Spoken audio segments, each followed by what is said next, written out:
Hello प्यारे बच्चों। चलिए आज की हम अपनी क्लास शुरू करते हैं। स्वागत है आप सभी का अपनी क्लास में। आज हम लोग टॉपिक पढ़ने वाले हैं। आज की क्लास का हमारा जो टॉपिक है वो पास्ट का दूसरा टेंस है, पास्ट कंटिन्यू। कौन सा टेंस है भाई? Past continuous tense. Past continuous tense जो होता है उसको प्रोग्रेसिव भी बोलते हैं, पास्ट प्रोग्रेसिव टेंस। मतलब क्या है? मतलब ये है कि ये कंटिन्यूटी में चलता है। प्रोग्रेसिव का मतलब भी कंटिन्यू होता है, ठीक है। तो पास्ट प्रोग्रेसिव या फिर पास्ट कंटिन्यूस टेंस हम लोग पढ़ रहे हैं, ठीक है।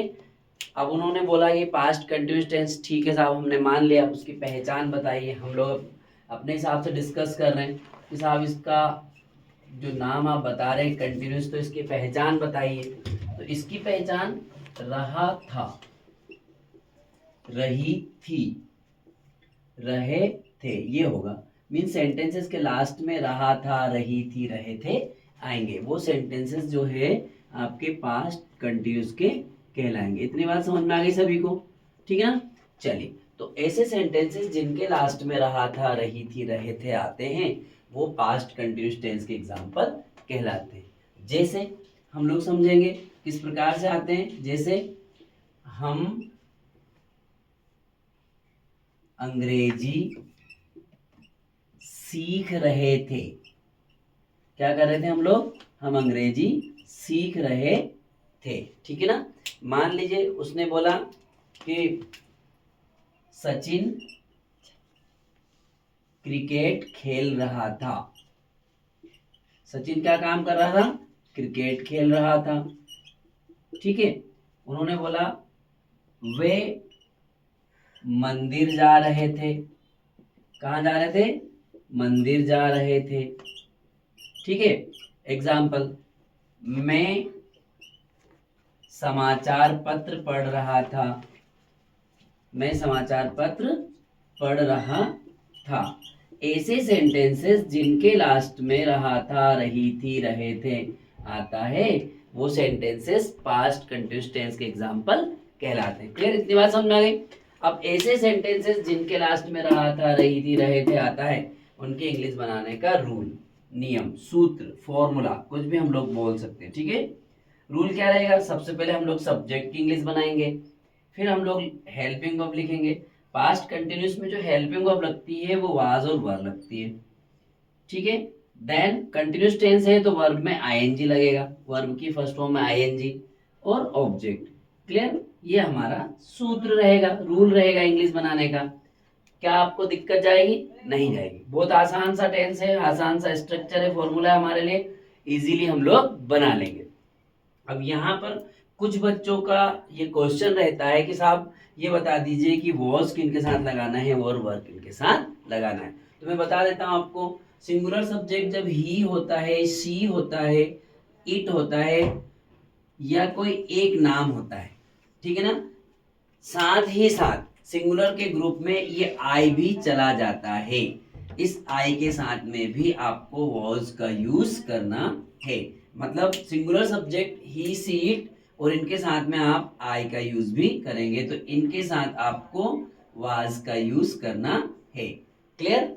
फिर प्लूरल सब्जेक्ट हम बात करें, वी, यू, दे और टू नेम, इनके साथ आपको वर का यूज करना है। क्लियर? इनका हमें इनके साथ में वर लगाना है। क्लियर? इतनी बात समझ में आ गई। हम लोग इनकी इंग्लिश बनाते हैं, आसानी से समझ जाएंगे आप लोग। हम अंग्रेजी सीख रहे थे, तो इंग्लिश बनाएंगे हम वी के साथ में क्या लगाओगे? वर, वी वर। अब सीखना लर्न होता है, इसमें आईएनजी लगा दो लर्निंग, ठीक है ना। We we were we were learning, और ऑब्जेक्ट क्या है आपका? English. We were learning English. Clear? Sachin cricket खेल रहा था, तो सब्जेक्ट क्या है आपका? सचिन। अब अकेला है इसलिए वॉज, एक नाम है ना, वन नेम।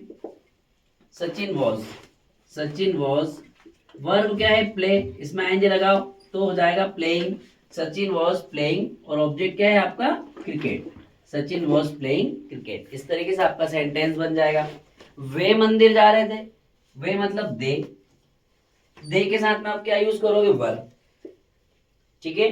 तो दे वर, ठीक है, जाना गो, इसमें आएंगे लगाएंगे गोइंग, दे वर गोइंग, एक जगह से दूसरी जगह जाने के लिए प्रीपोजिशन टू लगाते हैं, they were going to temple.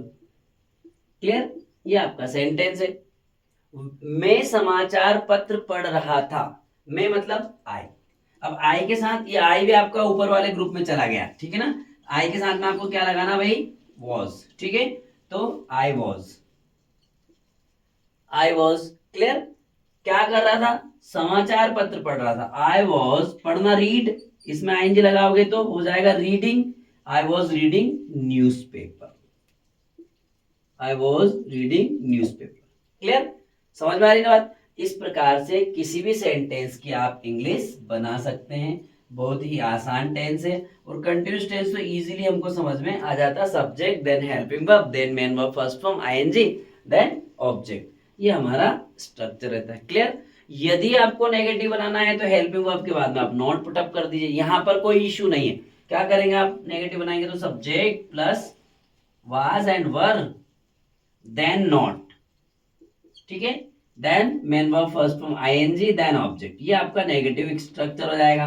किसी भी सेंटेंस को आप इस तरीके से नेगेटिव बना सकते हैं। अब इन्हीं सेंटेंस को आप नेगेटिव बना लीजिए, वी वर लर्निंग इंग्लिश, तो we were not learning English.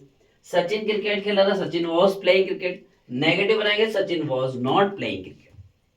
They were not going to temple, I was not reading newspaper. इस तरीके से आपको सेंटेंस इंग्लिश बनाना। इंट्रोगेटिव बनाएंगे तो आप वाज वर्ब को पहले लेकर के आ जाएंगे। देखिए वाज वर्ब कैसे पहले ले जाएंगे, सब्जेक्ट के प्लेस पर आपको हेल्पिंग वर्ब वाज वर्ब रखना है, was verb then subject then main verb first form ING then object और देन क्वेश्चन मार्क आप लगा करके इसकी इंग्लिश बना सकते हैं। मींस हेल्पिंग वर्ब पहले आएगा, फिर सब्जेक्ट, फिर वर्ब में आएंगे, फिर ऑब्जेक्ट। क्लियर, जैसे हम अंग्रेजी सीख रहे थे तो वर पहले आएगा, were we learning English, were we learning English. Was Sachin playing cricket, were they going to temple, was I reading newspaper. इस प्रकार से सेंटेंस को आप इंट्रोगेटिव बना सकते हैं। मैं प्रयास कर रहा हूं आप इजीली इन टेंसेस को सीख जाएं, और बहुत आसान है टेंस सही सीखना समझना। और इसलिए भी आप लोगों को समझना है क्योंकि जितने भी टेंसेस हम लोग पढ़ रहे हैं ये सभी टेंसेस एक्टिव वॉइस है, इन्हीं से हमें पैसिव वॉइस भी पढ़ना है अगली आगे की क्लासेस में। उम्मीद करता हूँ मेरी ये क्लास आपको अच्छी लगी होगी। क्लास अच्छी लगती है तो लाइक शेयर सब्सक्राइब करें और बने रहें अगली क्लास तक के लिए। तब तक के लिए आपको बहुत शुभकामनाएं, ऑल द बेस्ट।